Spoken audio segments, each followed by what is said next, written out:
Welcome to the Gran Turismo 4 Prologue bonus lessons. Starting with this lesson, you'll learn readily applicable skills designed to win races. For the first of these lessons, you'll practice passing an opponent on the inside of the second hairpin corner of Tsukuba circuit. When you're driving by yourself, you can take the ideal line through the corner. However, with an opponent on the track, your line has to be at least slightly faster. How do you manage this? The answer: delay braking at the entrance to the corner and slip into your opponent's racing line. This way, he won't be able to stay on the ideal line. Take care not to make contact with your opponent's car. Play fair by making smooth passes, and timely use of the brake should bring you in line with your opponent, allowing you to pass.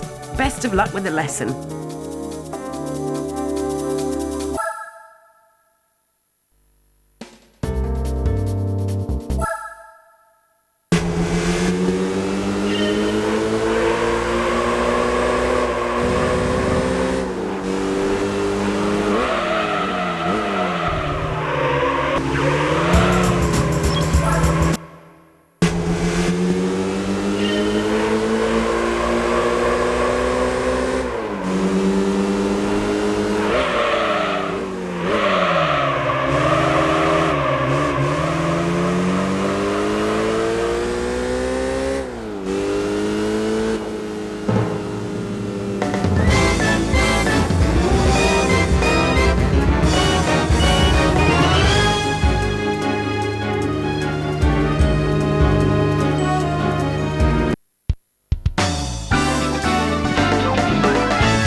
Welcome to lesson 27.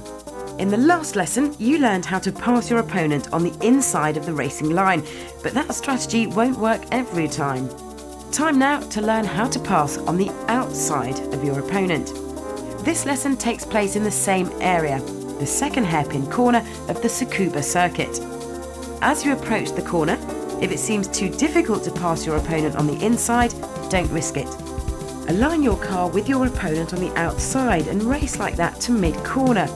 Then turn harder than usual. Near the end of the corner, your opponent will come back to the outside. You, on the other hand, will brush by your rival on the inside, creating a chance to pass the car on the following straight. This is, of course, the same line you learned in an earlier lesson that emphasises corner exit speed. This technique is effective when used on a corner that precedes a long straight. Best of luck in the lesson.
Welcome to lesson 28.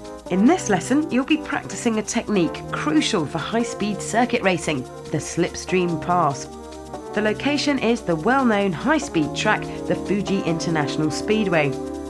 If you drive behind a car driving at high speed, the air resistance affecting your car is lowered and you get sucked forward as your speed increases. Using this speed boost to your advantage is what the Slipstream pass is all about. In an earlier lesson, you already practiced braking techniques into corner 1.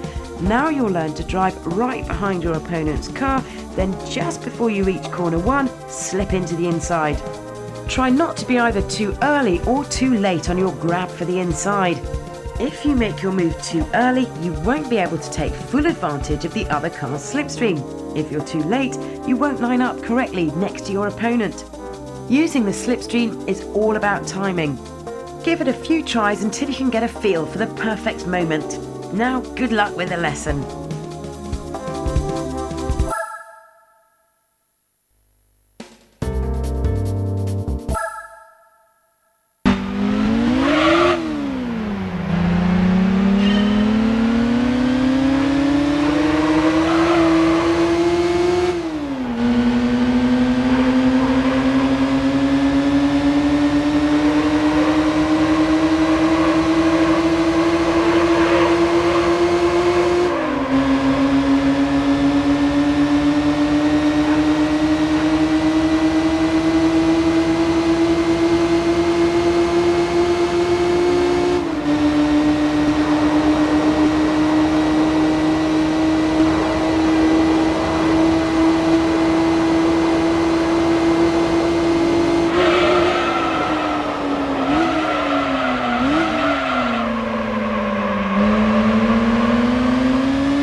Welcome to lesson 29.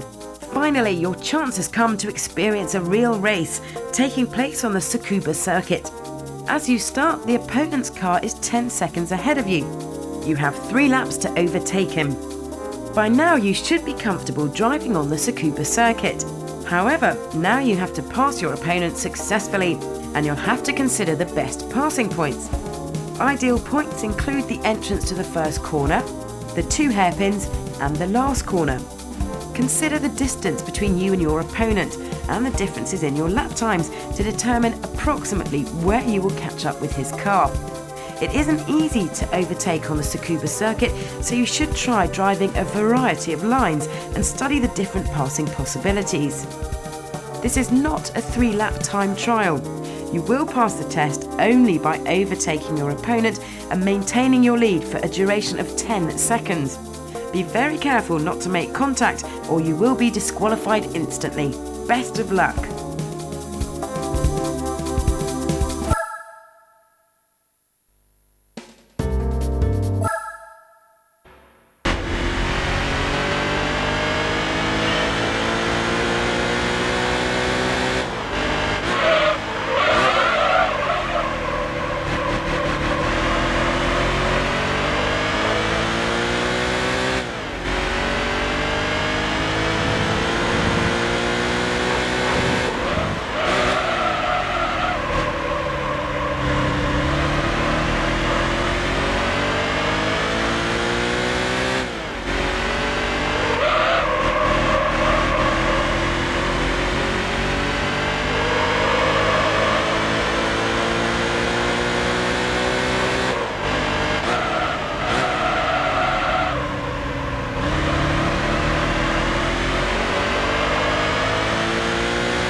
another coffee break. For this course, 100 cones have been lined up on the beginner course of the driving park.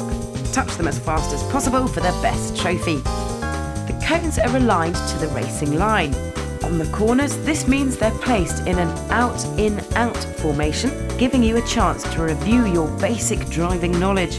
If you find yourself unable to knock them all over in one go, this could be a symptom of over-enthusiastic steering or poor accelerator control. Enjoy your coffee break.